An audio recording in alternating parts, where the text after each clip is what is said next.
Parlons de cet anniversaire dans le journal, celui des 90 ans de la formation professionnelle et technologique dispensée dans 4 écoles privées. Demain, élèves et enseignants feront la fête à Lyon pour célébrer une méthode d'enseignement visiblement couronnée de succès. Reportage à l'école de la Mâche, un établissement spécialisé dans les métiers de l'industrie et du bâtiment. Les enseignants et les élèves travaillent ensemble à l'atelier haute technologie. Ici, la formation en alternance est intégrée et gérée par l'école. Les travaux scolaires sont de vraies commandes industrielles. Les jeunes sont accompagnés par les moniteurs de l'établissement.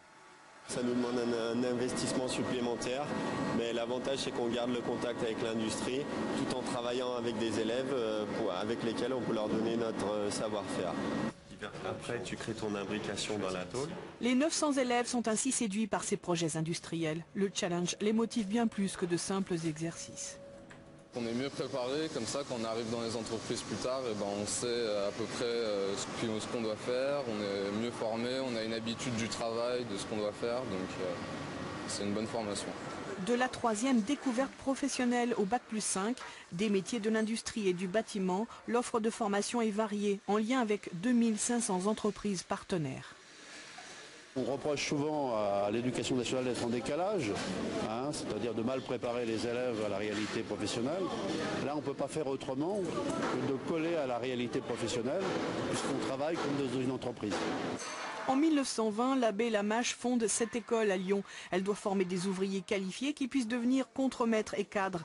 Aujourd'hui, la mission est la même et ne cesse de s'ajuster aux besoins industriels.